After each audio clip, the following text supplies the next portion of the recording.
A legal battle over deep discounts on water bills Corpus Christi gave major companies amid a water crisis. Details on today's Texas Standard.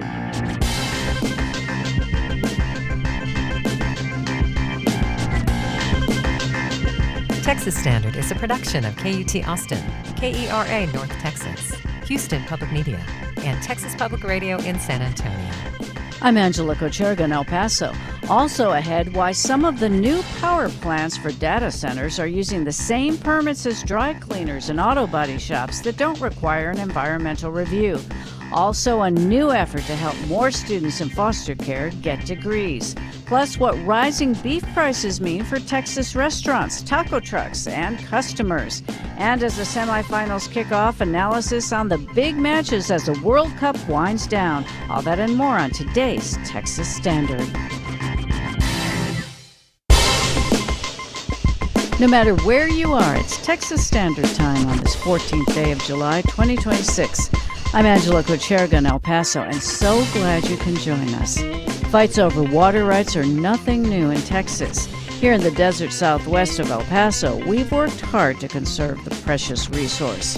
Farmers depend on irrigation rights to Rio Grande water, and that's been at the center of a lawsuit with neighboring New Mexico, recently settled after more than a decade of fighting. But there are new legal battles within the state as Texas comes to terms with water it needs for a growing population amid prolonged drought.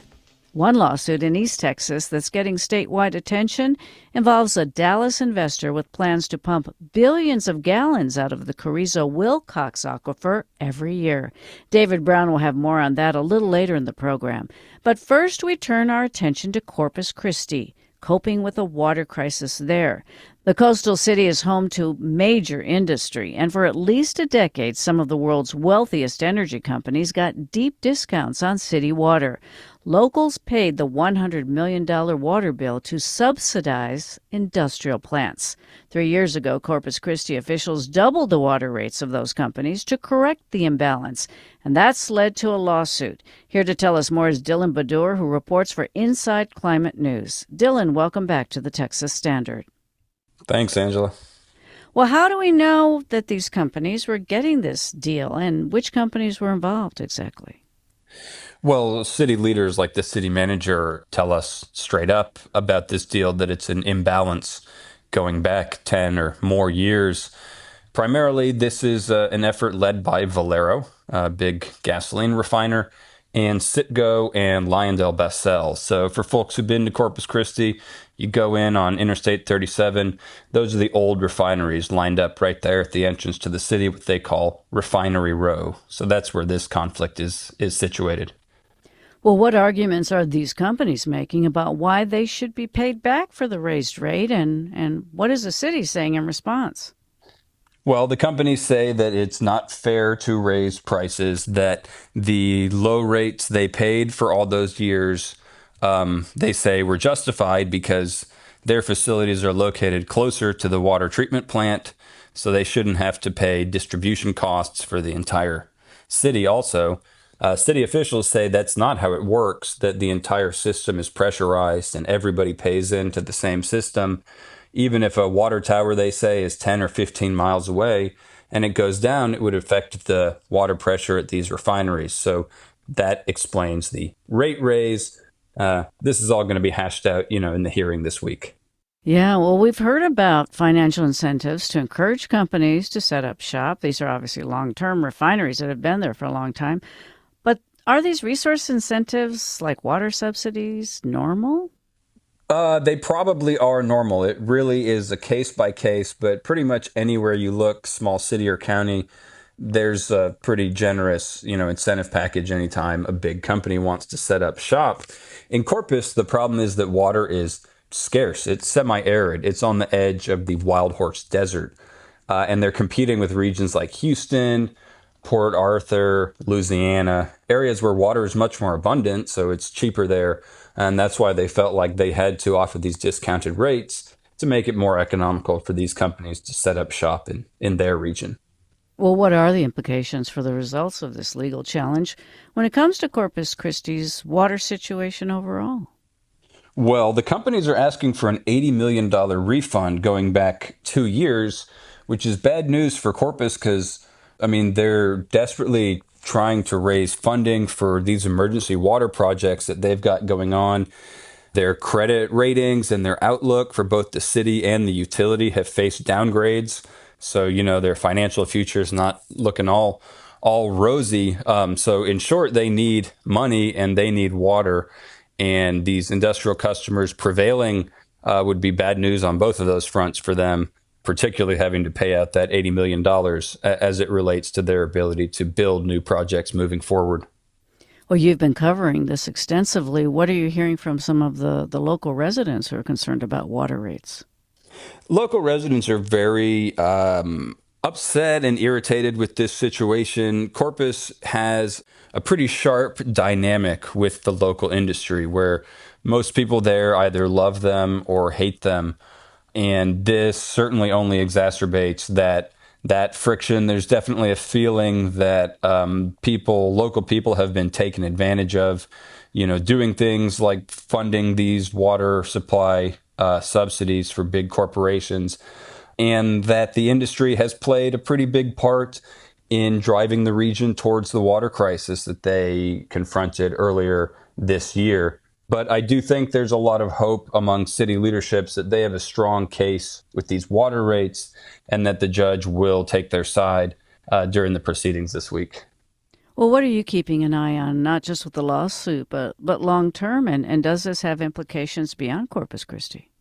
Well, I mean, Corpus Christi is really being scrutinized as a case study right now, the city kind of confronting unprecedented challenges and to see if they can all work together to get out, to solve this situation. So with, the country's eye on them, if this turns into another stumble, if the companies win and Corpus Christi has to pay out, I think it's going to equate to just a blow to confidence in this system that we've got going here, that they can, see such big problems appear so clearly on the horizon and yet still fail in real time to implement solutions that are needed.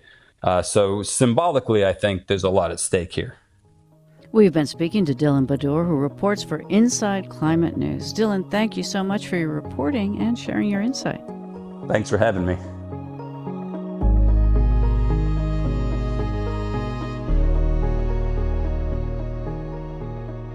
The biggest soccer tournament on the planet is in its final days. Later this afternoon, the World Cup semifinals kick off with the powerhouse teams of France and Spain facing off in Dallas Stadium. Then tomorrow, England and Argentina battle it out in Atlanta.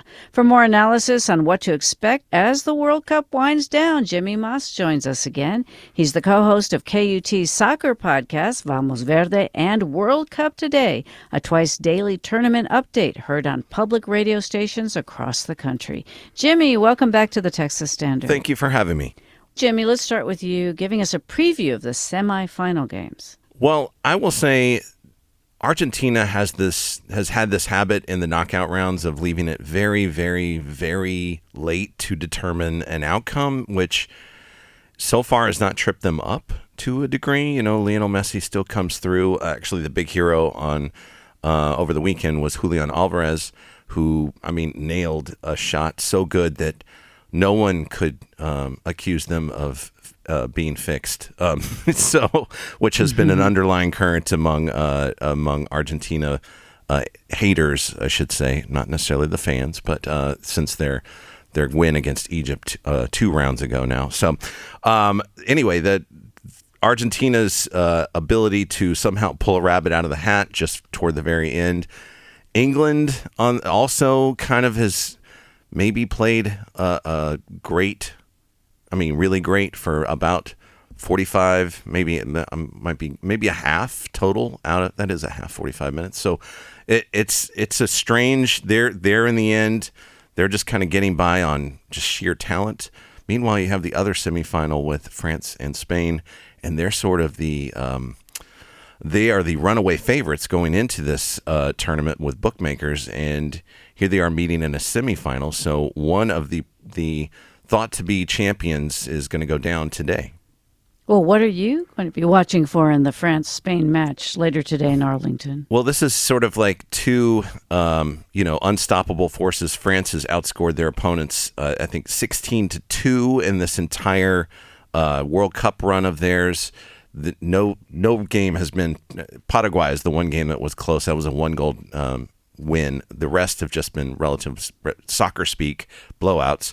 Meanwhile, Spain, they've not lost in a long time, 30-something games, and they did not concede a goal in this World Cup until the last round, so against Belgium. So this has felt inevitable. Many thought this would be the final going into, if the brackets fell right. They did not. Now it's the semifinal, and whoever wins this game will be odds-on favorite for the actual final on Sunday. The loser, though, doesn't get to go home, lick their wounds. They have to go to Miami and play a third-place game.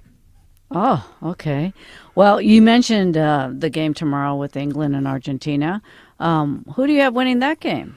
I am not going to make a prediction on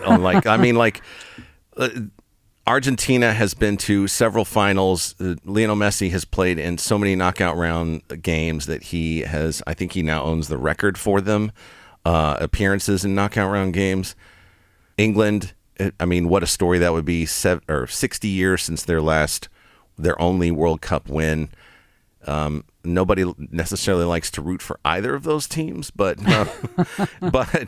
as a native-born English, I can say I'll probably be rooting a little bit more for Harry Kane and Jude Bellingham and the boys.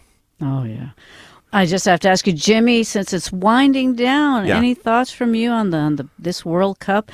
You've been there every day. I think about this a lot, the fact that Texans got to be within several hundred miles of 16 World Cup games, and all of this kind of Texas got to see more World Cup games in person, at least in our state border, than any other state.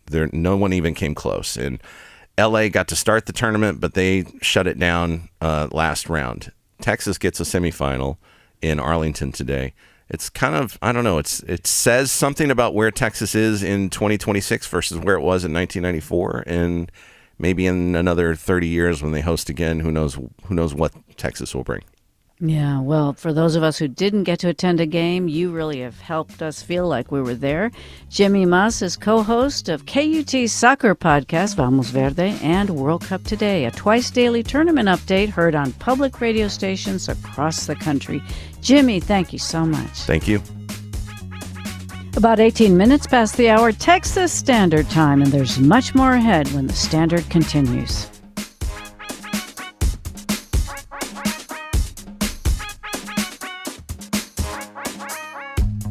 Support for Texas Standard comes from Texas Mutual Insurance Company, a Texas-based workers' compensation provider committed to providing care and support for injured employees. More at texasmutual.com/TexansDeliver.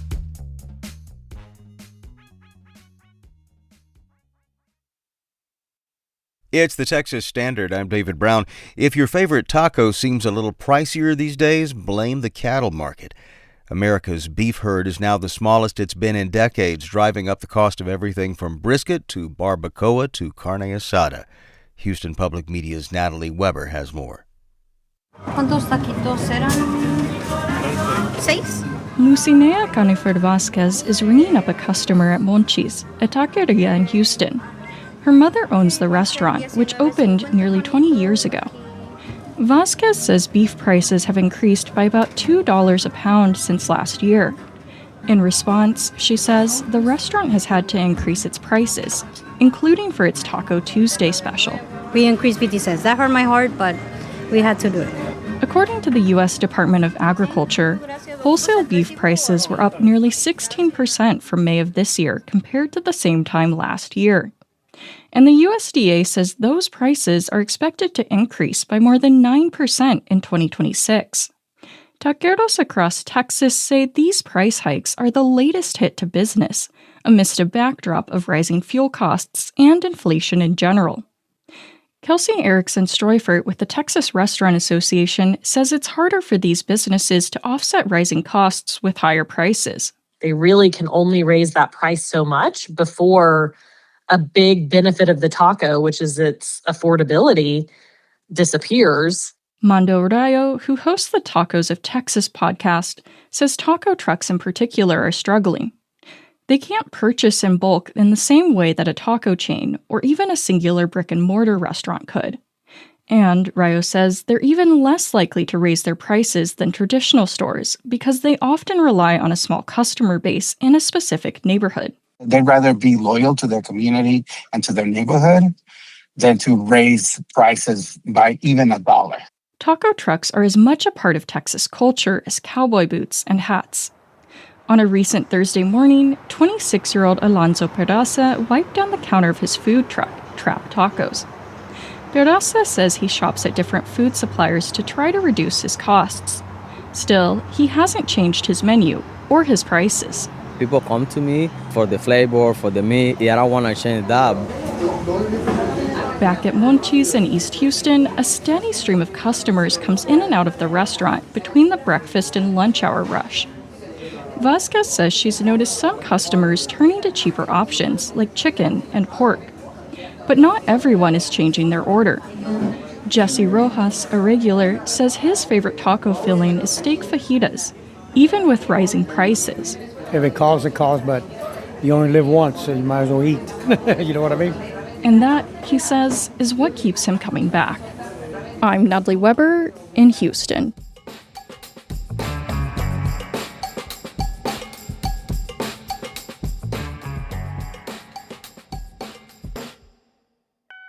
And you are listening to the Texas Standard.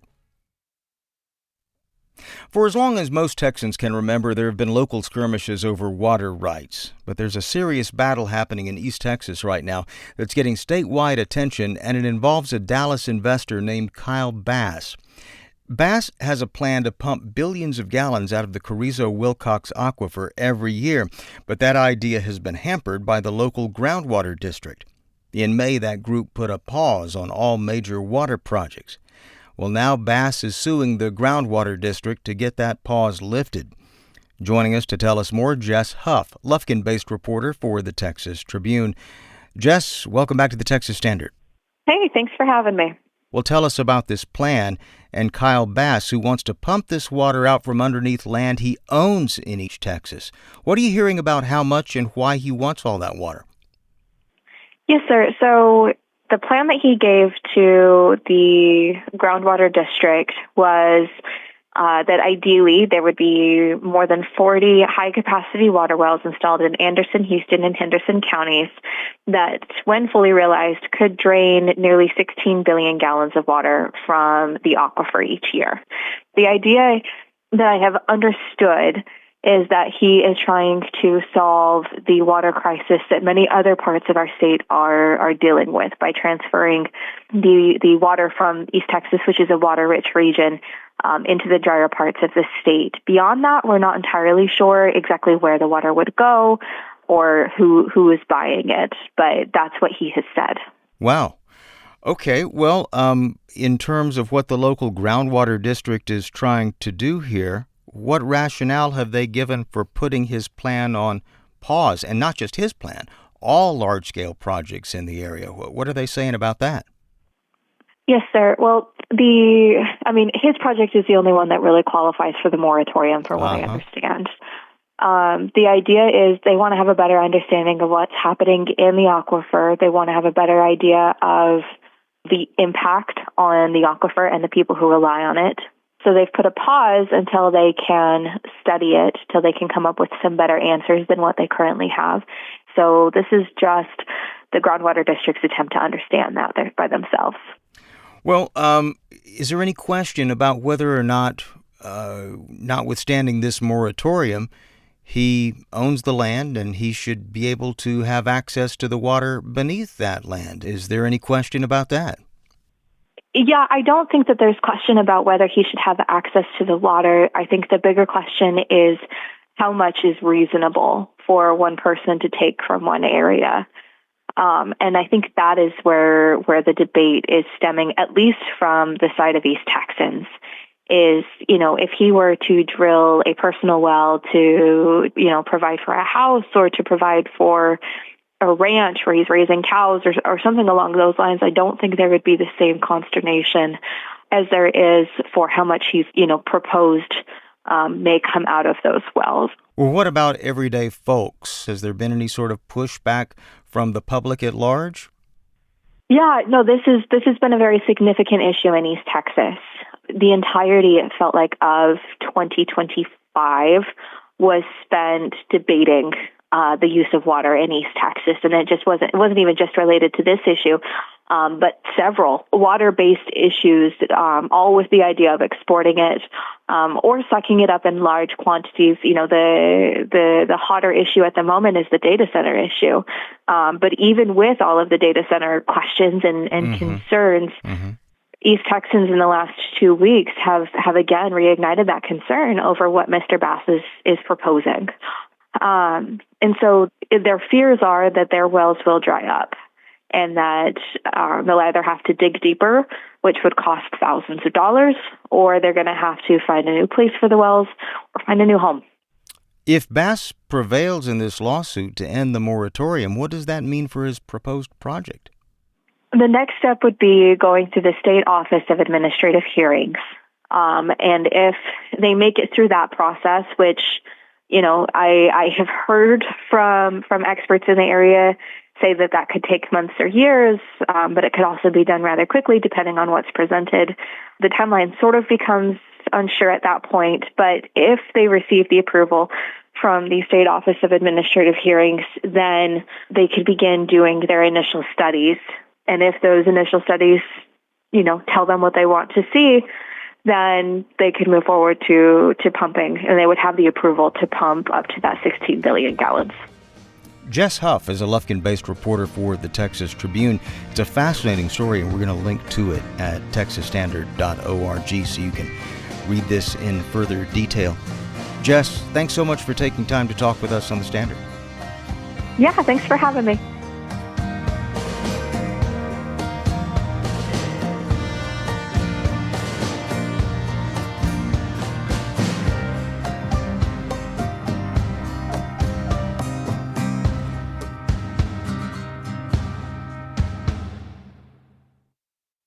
In the Texas newsroom, I'm Tom Perumian. A surge in ICE operations nationwide is sending thousands of new cases to the federal immigration courts. Houston Public Media's Shelby Rose reports it's putting a strain on an already beleaguered system. 3.2 million. That's how many immigration cases Attorney Gordon Kwan says are active right now in the U.S. The situation is really dire, I think.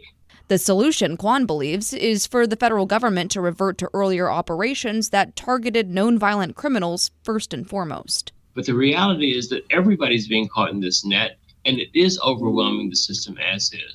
And Texas has the third highest number of open cases, just under 350,000, according to a data gathering organization. I'm Shelby Rose in Houston. Another day of heavy rainfall and potential flooding is in store for parts of Texas. That includes the San Antonio area, where one person was killed when his car was washed away. Texas Public Radio's Brian Kirkpatrick reports. A lot of the rain and flooding is expected to come during the morning rush hours or overnight this week. Meteorologist Chris Morris of the National Weather Service says flooded roads and the dark can be a deadly combination. Some of our bigger floods do happen during the overnight hours. It makes flooding extremely difficult to see. So if anyone's going to be out on the roads during that time frame, and they come up to flooded roads, please turn around, don't drown. The rains, flooding, and cloud cover will have some benefits for the region, easing a 7-year drought and bringing temperatures down a little bit for a few days. I'm Brian Kirkpatrick in San Antonio. Texas oil companies slightly increased production during the second quarter of this year. That's according to a recent survey from the Federal Reserve Bank of Dallas. Kunal Patel is senior business economist with the Federal Reserve. They are increasing activity because prices are higher, but there is this uncertainty.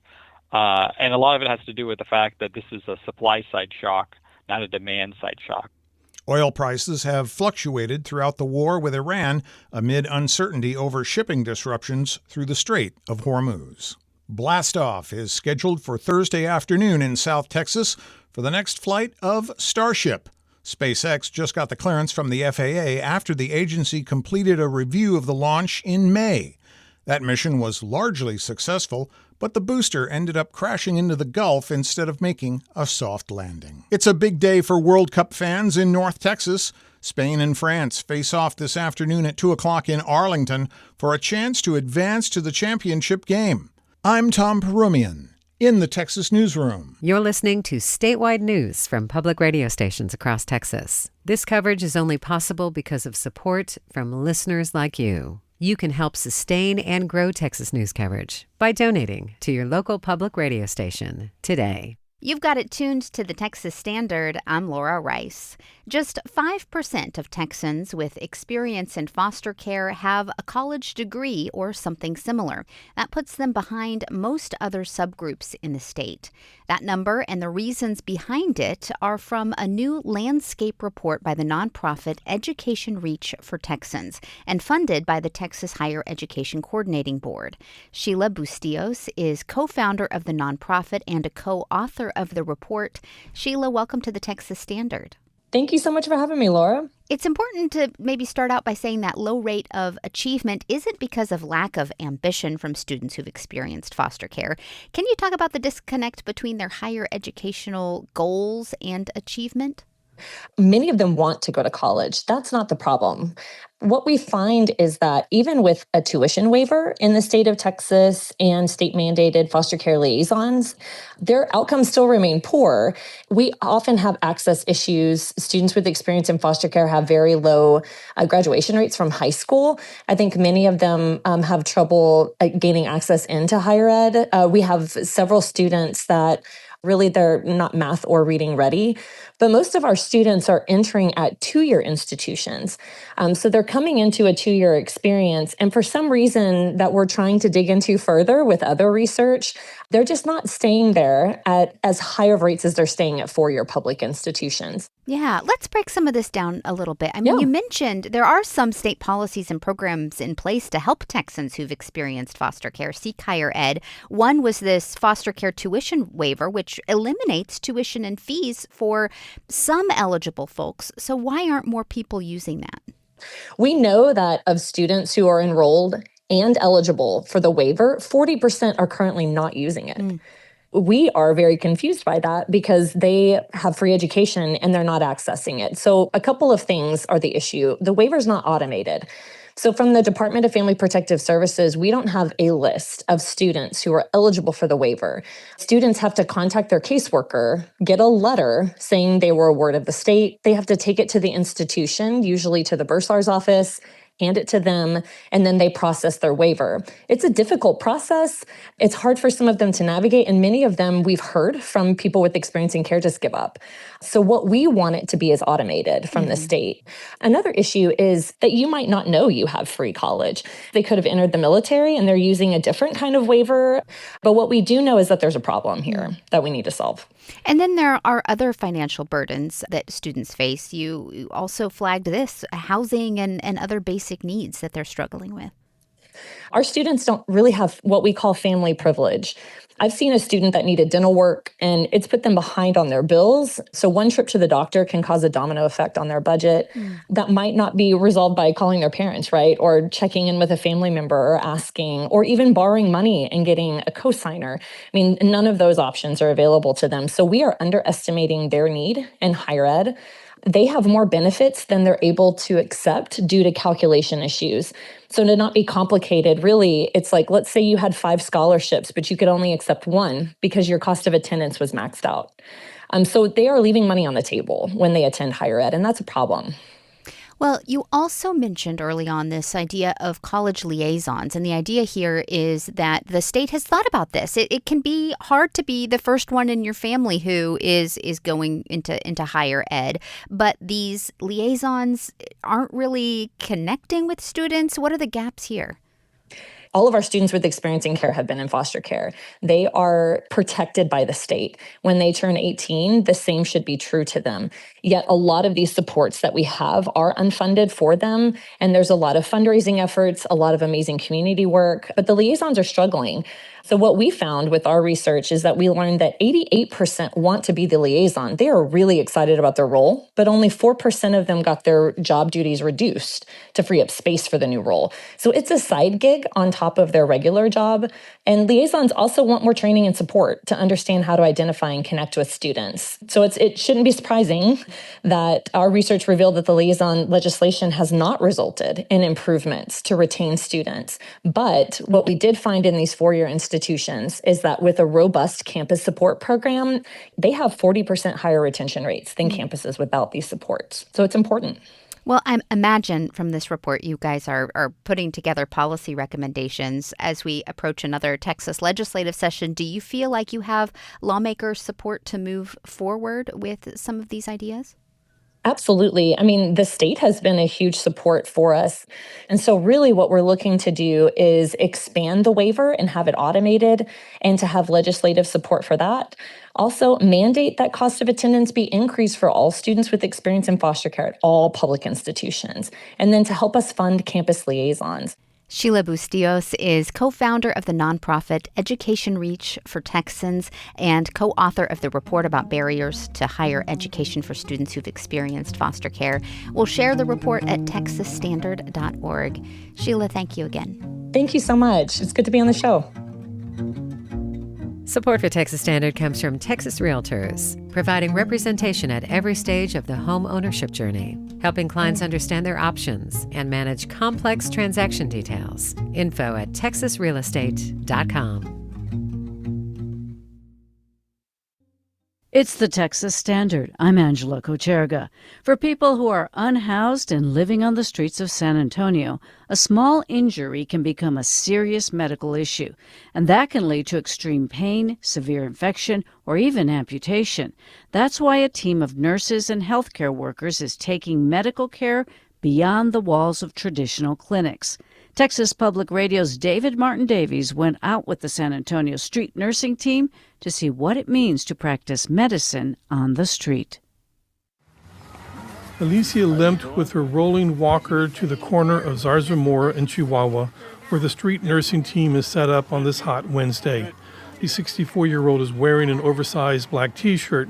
On the front it reads, "Nope, not today." The workers help her to the shade and onto a folding chair. They prop up her leg to remove a dirty and tattered bandage. Below the knee, her skin is badly discolored. And it hurts. And it's scary. Alicia says she went to a local hospital for what she called a biopsy, but Diana Cavazos says it was most likely an abscess, which can frequently happen when shooting heroin. She has an open wound. Cavazos is a registered nurse and the founder of Street Nursing Institute and a professor of nursing at UT Health San Antonio.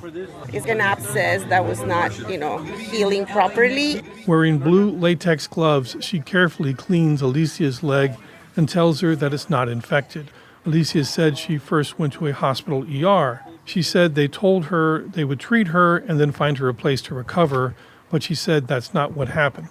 In 30 minutes, they had me downstairs, bleeding, sending me in the bus.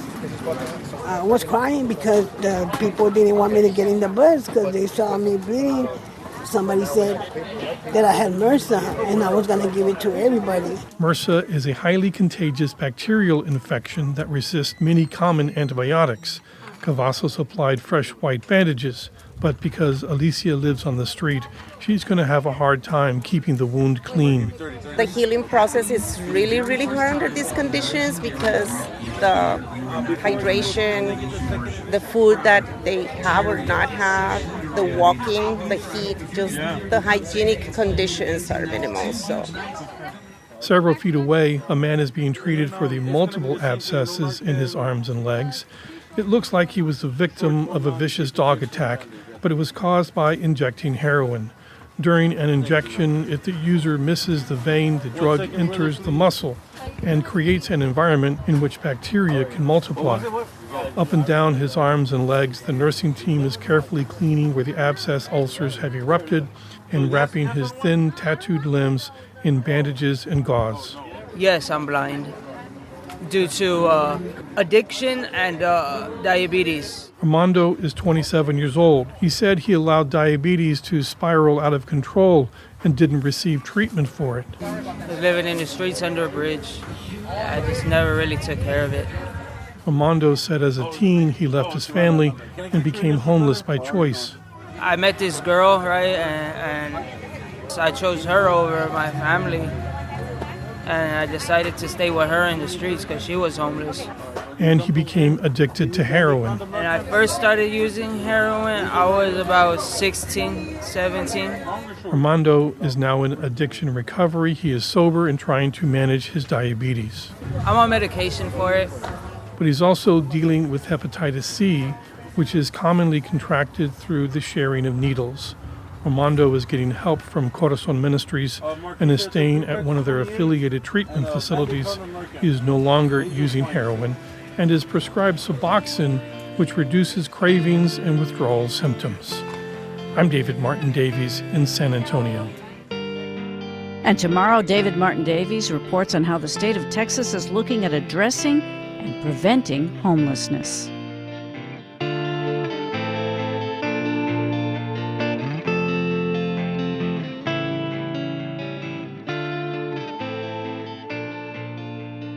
Over the past year, the revamped Talk of Texas has become a place where listeners help us take the temperature of the state, not through polling or punditry, but through your own voices. You called and wrote to us about work, money, public radio, cannabis laws, space exploration, and more. The big public questions and the personal ways those questions show up in people's lives are the focus of the Talk of Texas. So this week, we're looking back at some of those moments. In April, Artemis II carried astronauts around the moon, and the crew was back at Kennedy Space Center last week, reunited with their spacecraft and the team that helped send them there. It was another reminder that for a lot of people, the mission did not end at splashdown.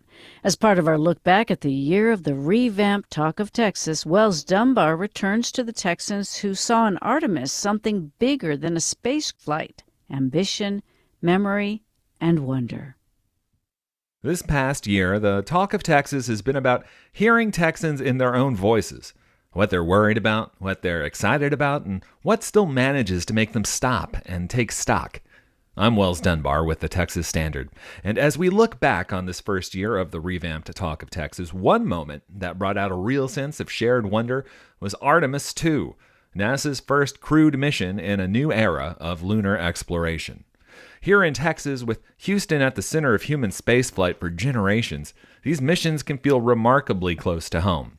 We asked listeners what Artemis II meant to them, and we heard from people who saw inspiration, possibility, and maybe a reminder of what big public ambitions can look like. Hi, my name is Trisha. I just wanted to say that I am one of those people that has been pretty captivated by the Artemis II mission. It's really neat because I wasn't around when we first went to the moon. So seeing it firsthand, 50 years these missions originally started has been really just amazing. It makes you feel good about being a human. That feeling that something bigger than the daily grind is still possible came through again and again. Then there's what the space program can represent over a lifetime. How far society has moved between missions and how many people had to push just to make that happen. We heard from Candy Torres in Webster, Texas, just down the road from the Johnson Space Center. It was so exciting to see the successful Artemis II mission and how it energized the public. When I was a little girl, I wanted to be an astronaut, and no one had even been in space yet. It was years before women were allowed into the boys' club, such as astronauts or engineers. There were no role models, so I was inspired by science fiction years before Star Trek, which foresaw the importance of diversity. I had a vision of the future, but no one understood. Women sadly told me girls' dreams don't come true and girls don't work in science. I worked hard and found my way into the space industry through unconventional means. I actually created my own major in college, and it worked.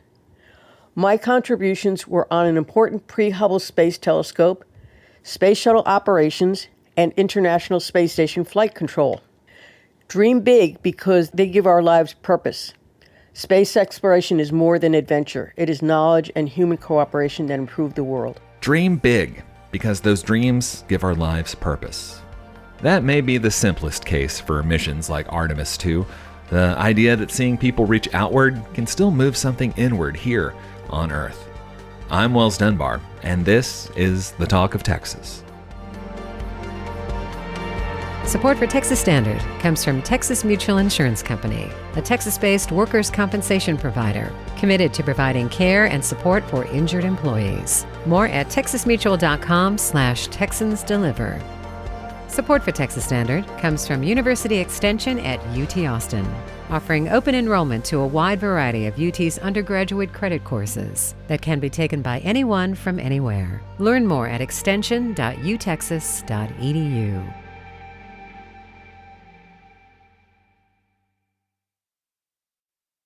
It's the Texas Standard. I'm David Brown. Texas, as most folks know, is racing to become the nation's AI capital with hundreds of data centers either operating or on the drawing board.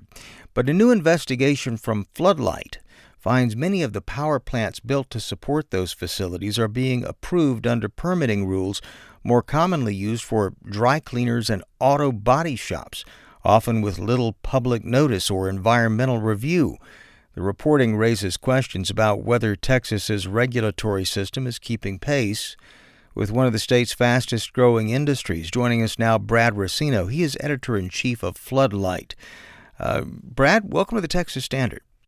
Thanks so much for having me. So the headline here, this permit, common for dry cleaners, is now being used to build AI power plants. Say more about that. Sure, happy to. But just right off the bat, I just want to say, I was the editor on this story, but Evan Simon was actually the reporter who worked on this over the past couple of months, and he's made data centers his specialty this year. But you're stuck with me because he's got the day off. But, back to your question, these permits are what Texas calls permits by rule or standard permits, and the key thing is they're minor permits or low-level air permits. They're designed for kind of small common pollution sources like you said, like gas stations or dry cleaners or even like a hospital that needs a backup generator or two. But because they're meant for these kind of small sources of air pollution, they skip the big requirements like environmental impact studies and public notice and public comment periods. Just to be clear, because we're talking about power solutions for things like dry cleaners, as we were saying, these are intended for relatively small pollution sources if and when they're actually used. How are developers able to use those permits for facilities like that to eventually power entire AI data centers? Could you explain that?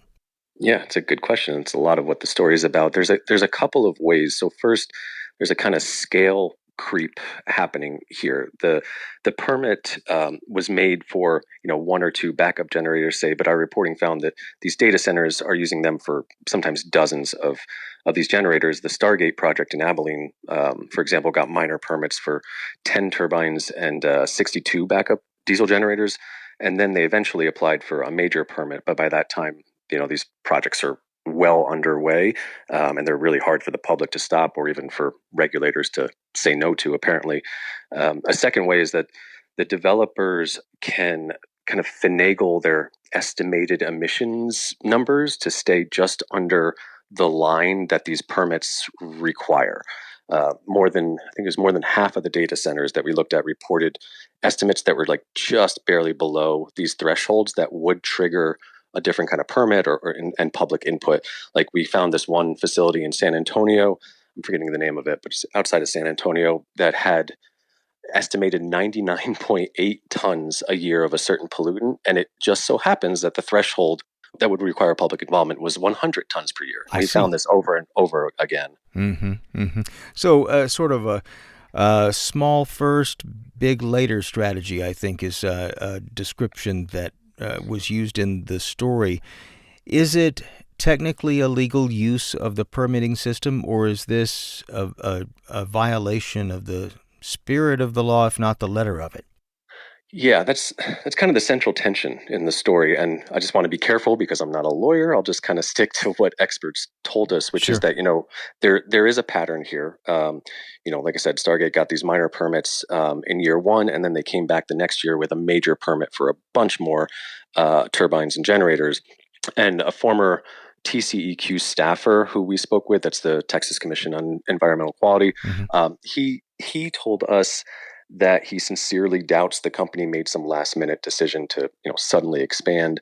And then that was kind of echoed by a former EPA air enforcement chief that Evan spoke with, who told us that all of this should have been rolled into one permit. And he actually pointed Evan to the EPA's own handbook, which has a term for what's going on here. They call them sham permits that can violate EPA rules. So, the experts we spoke with see it as at a minimum against the spirit of the law.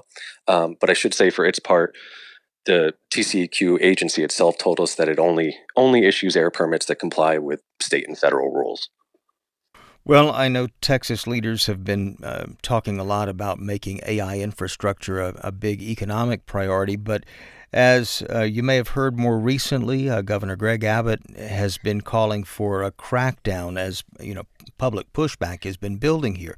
One of the things he's talked about, a moratorium on new data centers in rural communities, as he put it, and also a new closer look from regulators overall. So it sounds like at least his administration's wanting to put the brakes or slow things down a bit. How does what you're describing square with what Governor Abbott's trying to do here? Yeah, so as we reported in the story, Abbott referred to the AI industry in Texas as the state's gold rush, but his kind of recent change in attitude toward it, it seems to have come after a lot of widespread public opposition. I don't totally know kind of how or if his mentality shift is going to have any kind of measurable impact or change the way things are done. But I can say, what another former TCEQ staffer told Evan was that her concerns were about just capacity of state regulators to even adequately oversee this industry. She claims they're extremely stretched thin, that they're backed up for years in enforcement cases and such. And she highly, highly doubted that even today, they can take care of what's in front of them, let alone any changes in the future. Well, we should mention that this investigation centers on Texas clearly, but I can't imagine it's a uniquely Texas issue, or is it? It's a really good question. To me, honestly, as a step back as an editor, this is the data center debate is one of the most interesting things I've come across as a longtime journalist, in that it's uniting both red and blue, right and left, in terms of their opposition toward him for different reasons. But there's always these environmental ones that surface, whether it is air pollution, water quality, health risks, all of these things that tie into what goes along with these facilities. And we started exploring that. And just to provide some context, I believe Evan went through something like 20,000 permits just in Texas to get this story. So when we tried to look at the national angle, we thought, let's start small and look at Texas first before we try and do a national thing. Sure. But the reason that we really wanted to focus on Texas is because it is a leading indicator here. It already has around 300 data centers operating. There's like 200 more in development. It's supposed to pass Virginia as the biggest market in the U.S. in a few years. So it's a natural place to kind of see this pattern first, kind of emerging, but we don't know for sure around the rest of the country. However, I will say that's part two of the story, so stay tuned. The reporter on this story is Evan Simon. We've been speaking with Brad Racino, who's editor-in-chief of Floodlight. We're going to have a link to more and a link to this reporting so you can check it out firsthand over at texasstandard.org. Brad, thanks so much for taking time to talk about it with us. Thank you so much for having me. We're out of time for today's program, but you can keep up with the news 24/7 at texasstandard.org. Our producers and reporters include Sarah Ash, Shelley Brisbane, Michael Marks, and Sean Saldana. Raul Alonso is our digital producer. Leah Scarpelli is our director, and Renee Chavez is our technical director. Our summer interns are Portia Goins and Charlie Sharp. From all of us at the Texas Standard, thanks for listening. I'm Angela Kocherga, wishing you the very best from El Paso. Philanthropic support for Texas Standard comes from Casey and Scott O'Hare, the Winkler Family Foundation, Lynn Dobson and Greg Woldridge, Adrian Killam, and the George Huntington family.